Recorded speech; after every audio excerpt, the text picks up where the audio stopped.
waana sheekadii nebi saalex. dembiyadii ay galeen markii ay eedeen oo reer caad la rogay ayuu eebbe reer samuud wuxuu dhaxal siiyey dhul iyo hanti wixii ay lahaayeen. si ka daran sidii reer caad ayay arladii u camireen, ilo biyo ah ayay jeexeen, beero waaweyn ayay abuureen, daaro dhaadheerna way dhisteen. waxay gaareen buuraha dhexdooda inay guryo ka samaystaan si ay uga gaashaantaan wixii dhibaato adduun ah oo laga yaabo in lala soo maago. barwaaqo iyo raaxo aan soohodin lahayn ayay ku noolaayeen, ha yeeshee mahadnaq eebbe ayaa laga waayey, inay shukriyaanna way diideen. kibir iyo qooq bay dhaqan ka dhigteen, xaqii ayay maalinba maalinta ka dambaysa ka sii fogaadeen. eebbe intay ka jeesteen ayay sanamyo caabudeen, awooddiisa u gaarka ah ayay uunkiisa la wadaajiyeen, aayadihiisana way arki waayeen. waxay u maleeyeen barwaaqadaas inay abid ku waari doonaan, raaxadaasina ay tahay mid ay cidlo ka heleen oo loo dayn doono. mar dambe ayuu eebbe u soo diray nebi saalex, nabadgelyo korkiisa ha ahaatee, oo ka mid ahaa kuwooda ugu qolada wanaagsan, ugu dulqaadka badan, uguna caqliga wacan. kolkaas buu ugu yeedhay cibaadada eebbe oo ku booriyey inay mid ahaanshihiisa qiraan. maxaa yeelay isaga ayaa ciid ka abuuray oo dhulka ku camiray kuna ammaanaystay. isaga ayaa siiyey barwaaqooyinkiisa, kuwooda muuqda iyo kuwooda aan muuqanba. wuxuu ka reebay eebbaha awoodda leh inay ka doortaan sanamyo aan dhib iyo dheeftoona u haynin oo aan berri ka maalin agtiisa waxba uga tari doonin. wuxuu xusuusiyey hilbaha ay yihiin iyo xidhiirka xigtanimo ee isaga iyo iyaga ka dhexeeya. waa tolkii, welibana waxay ka soo wada jeedaan jirib qura. wuxuu jecel yahay wanaaggooda, ma aha nin xumaantooda raba amaba doonaya inay dhibaato sina u soo gaadho. wuxuu faray inay eebbe dembidhaaf weydiistaan, ugana toobad celiyaan gafafka ba'an ee ay faraha kula jiraan. wuxuu u sheegay eebbe inuu yahay mid qofkii baryo u dhow, kii wax weydiista ka yeela, kii u noqdana maqli og. reer samuud dhegihii baa awdmay, laabtii baa laga ooday, indhahoodii oo 5 ahna waxbay ku arki waayeen. nebinimadii saalex ayay diideen, fariintii uu sidayna way ku jeesjeeseen. waxay ku andacoodeen dacwadiisu inay tahay mid xaqa ka fog oo runta ka durugsan. waxay ku cambaareeyeen kuna canaanteen hadalladaa oo kale inay afkiisa ka soo baxaan, isagoo mar walba ahaan jiray nin caqli wanaagsan oo tala wacan lagu yiqiin. waxay ku yidhaahdeen, saalaxow, waxaannu kugu ogeyn nin garaad badan oo talada wanaagsan aan seegi jirin. maskaxdaada wacan darteed waxaannu kugu kaydsanaynay maalinta dhibaatana soo food saarto. waxaannu islahayn maalinta ay arrini murugto xaggiisa u carara oo caqligiisa u baxsada. waxaannu islahayn wuxuu gaashaan idinkaga noqon doonaa waayaha dhibta xambaarsan ee dunida. bal maxay yihiin waxaan aad ku hadashaye aan la yaabannahay? waa maxay waxa aad noogu yeeraysaa? ma waxaad naga reebaysaa wixii ay aabbayaasheen caabudi jireen inaan caabudno, wixii aannu ku korray ee aannu ku indhadilaacsannay? waxa aannu ugu yeerayso shaki baannu ka qabnaa, hadalkaaguna geli maayo. fariinta aad sidaa inay run tahay kuma kalsoonin. dayn mayno wixii aannu aabbayaasheen ka soo gaarnay. hawaawiga iyo baadinimada aad la wareegaysana marnaba kugu raaci mayno.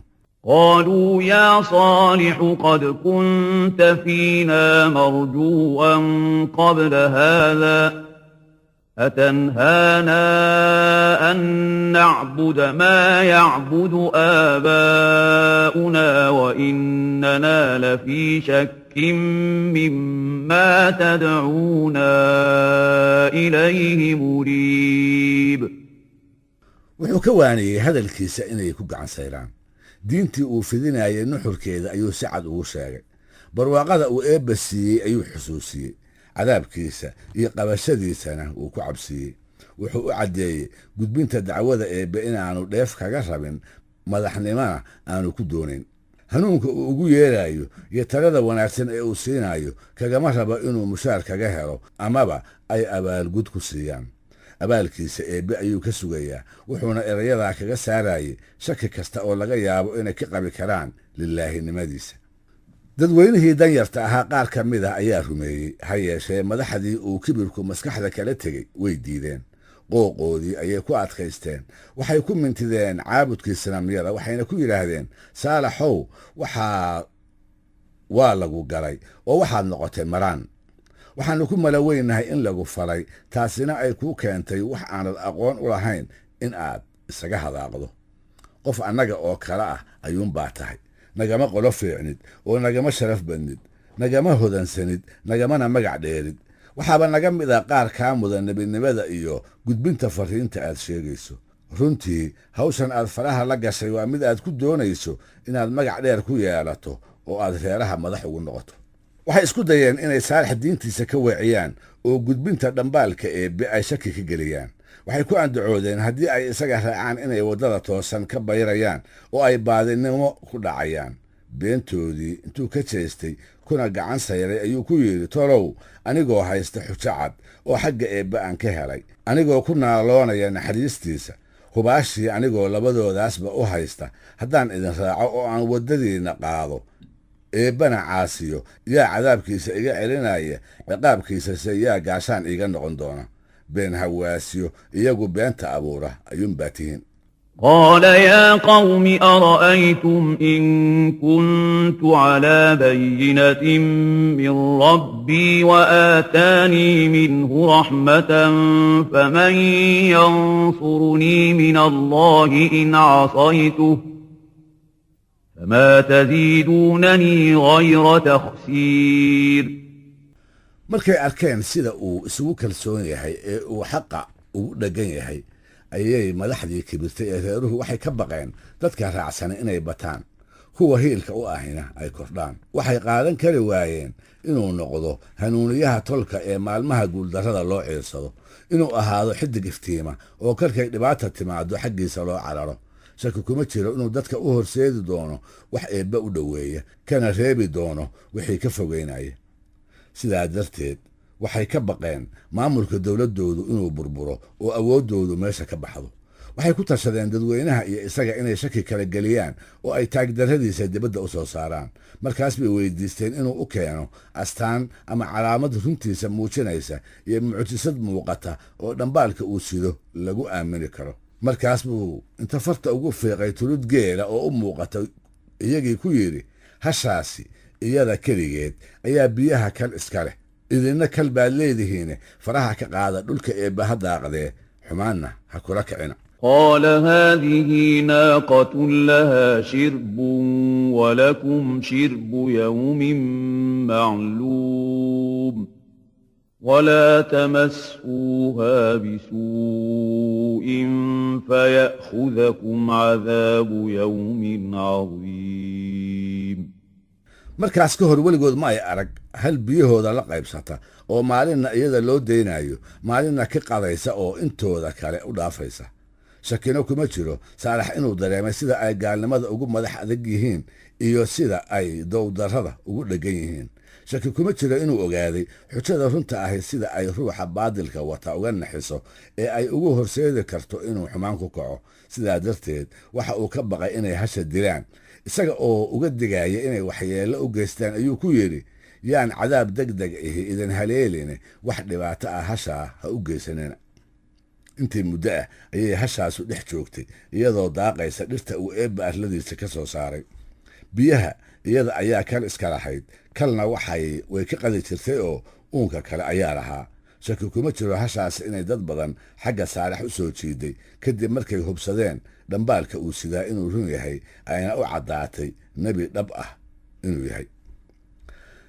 taasina waxay argagax ku riday madaxdii kibirka badnayd ee qoladiisa, kuwaasoo ka baqay inay dowladdoodu burburto, meeshana ay awooddoodu ka baxdo. dabadeed qaarkii tacagta daraa ee iimaanku qalbigooda buuxiyey, xaqana u dhaganuglaaday, ayaa waxaa la hadlay kuwii madaxda ahaa ee kibirku indhaha tiray. waxay ku yidhaahdeen, ma waxaad og tihiin Saalax inuu yahay miduu Eebbe soo diray? markaas bay ku jawaabeen inay yihiin kuwa farriinta uu sido rumaysan. قال الملأ الذين استكبروا من قومه للذين استضعفوا لمن آمن منهم أتعلمون أن صالحا مرسل من ربه قالوا إنا بما أرسل به مؤمنون. jawaabtaasise qalbigooda ma jidhcin, qooqoodiina waxba kama dhimin. waxayba kor ugu dhawaaqeen xaqdiidadii lagu yiqiin, waxayna sheegeen waxa ay kuwaasi rumaysteen inay iyagu ku gaaloobeen. قال الذين استكبروا إنا بالذي آمنتم به كافرون. suuragal waxa ah hashu inay ahayd waa hashi saalexe, hal ballaaran oo geela kale ka duwan, dabadeedna xoolahoodii iyo geelashoodii cabsi gelisay, sidaas awgeedna ay ku naceen. ama waxaa suuragala inay biyaha ka hor joogsatay oo iyagoo aad ugu baahan kalkii ay iyadu lahayd iyo maalintii waraabkeeda. ama waxaa suuragala xumaantii naftooda ku jirtay inay ku qasabtay xujada nebigu wato iyo mucjisadiisaba inay la diriraan, maxaa yeelay waxay arkeen iyada oo dad badani daraaddeed xaqa ku raacayo. waxay ka baqeen kuwaas tiradoodu inay sii korodho, dabadeedna inta hiilkiisa iyo raaciddiisa u heelani ay arlada meel walba kaga faafaan. sababahaa saddexda ah mid ka mid ah amaba saddexdooda oo wada jira ayaa laga yaabaa inay ku xambaartay hashaas inay boqon gooyaan oo dilaan, inkastoo haddii ay wax xumaana u geystaan looga digay cadaab xun iyo dabargo ay eedaani inuu ku dhici doono. waxaa loo malayn karaa reer saalax inay hashaas u arkeen halis ba'an iyo shar aan soohdin lahayn. in badan ayay fakereen oo tashi ku raageen. waxaan ku malaweynahay inay dilkeeda ka baqeen oo ay ka yaabeen haddii ay nafta ka jaraan inay dhibaato ka soo gaari doonto. mar walba oo ay ku soo duulaanba dib bay u noqon jireen. niyad xumada naftooda ka buuxday ayaa horay u sii riixaysay, cabsidoodana gadaal bay u soo celinaysay. waxay ku dhici waayeen inay qori ku tuuraan. ninkii soo bixi lahaa oo falkaas xun u fulin lahaa ayay iska waayeen. markii dambe ayay u bayreen xagga dumarka, bal inay geesinimo ku biiriyaan, falkooda xunna ku kaalmeeyaan. iyaguna quruxdooda iyo naagnimadooda ayay ku gorgortameen. oo raggu ma diidi karaa haweenay qurxooni amar ay farto iyo wixii ay ka doonto. rabitaankeeda oo la fuliyaa sow ma aha waxa ay rag oo idili u tartamaan. waxaa isa soo bandhigtay inan gob ah oo qoys sharaf badan ka dhalatay. waa saduuq ina maxiye oo nin la yidhaahdo misdac ina maharaj u ballanqaaday inay guursan doonto haddii uu hasha boqon gooyo, taasoo ahayd xujada cad iyo astaantii muuqa dheerayd ee nebi saalax. waxaa haddana dibadda u soo baxday habartii gaasha ahayd ee cunaysa la oran jiray. waxay la faqday qudaar ina saalif, waxayna u sheegtay gabdhaheeda middood inay u dhisi doonto haddii uu boqon gooyo hasha saalax ee dadku ka daba dhacay, ololka iimaankana uunka laabtiisa ku shidaysa. hashaas iyaga hoy iyo harsi u diiday oo biyahooda cabbaysa, geeloodana ka didinaysa. waxay u sheegtay yaradka ay qudaar ka rabtaa inuu yahay dhiigga hashaas oo keliya. labadii ninba wixii loogu ballanqaaday ayay jeclaysteen. waxay u bogeen haddii ay dumarkaas helaan waxa ay rag dheeraan doonaan. geesinimo iyo dhiiranaan siyaada ah ayaa midkood walba ku soo kordhay. cidihii ayay dhex galeen, iyaga oo ka doondoonaya rag garab u noqda oo waxa ay damacsan yihiin ku taageera. 7 kale ayaa markaa raacday. hashii ayay u gabadeen oo hadba geed u galeen. iyadoo markaa ceelkii ka soo fushay oo wabax ah ayuu misdacwadada u fadhiistay. gamuun sumaysan ayuu addinka dambe kala helay. qudaar ina saalifna seef buu boqonta ku gooyi. dhulka ayay isbiliqday, markaas buu hunguriga kala gooyi. meeshaas bay ku baktiday. culays weyn oo dusha ka saaraa ayaa ka degay. waxay ka nasteen hami aad u ballaaran oo xasil oo idil u diiday. qoladoodii ayay ku soo noqdeen iyagoo u wada wax ay ku farxi doonaan. dadkii ayaa u soo dhoweeyey sidii loo soo dhoweeyo ammaanduulo dagaal ku soo guulaystay amaba boqor dhul idil furtay. or iyo sawaxan baa lagala hortegey. si walba oo qurux badanna waa loo ammaanay. waa kuwaas amarkii eebbe ku gacan sayray. waa kuwaa hashiisii boqon gooyey. waa kuwaa inta tadhahay kibirkoodii kibir dhaafay. waxay la soo baxeen wixii ay dhabtii ahaayeen. goodigii eebbe ayay fududaysteen. saalaxna waxay ku cadhiyeen inuu ku rido beledii uu ugu dardaar warin jiray haddii ay tahay runtiis oo uu ka mid yahay kuwa uu eebba dirsado. فعقروا الناقة وعتوا عن أمر ربهم وقالوا يا صالح ائتنا بما تعدنا إن كنت من المرسلين. markaas buu ku yidhi hadda ka hor ayaan idinkaga digay waxyeelaynta hasha ha yeeshee waydun diideen dembigiina waad gasheen haddaba 3 cisho oo keliya aqalladiinna ku dhex raaxaysta muddadaasi kolkii ay dhammaato ayuunbuu cadaabka eebbe idin haleeli doonaa ciqaabkiisuna idinku dhici doonaa kaasina waa goodi aan la beenin karin فعقروها فقال تمتعوا في داركم 3 أيام ذلك وعد غير مكذوب waxaa suuragal ah sababta uu madasha ugu qabtay inay ahayd inuu rajo ka qabay inta aan la gaarin inay eebbe u noqdaan dacwadana ay dhagaha u raariciyaan hase ahaatee waxay ahaayeen qolo uu shakigu ka buuxsamay baadilkuna uu oogadooda meel walba u xulay wixii dignayn ahaa waxba waa u tari waayeen caqligoodana waa adeegsan waayeen goodigii rabbi been iyo waxaan jirin ayay u qaateen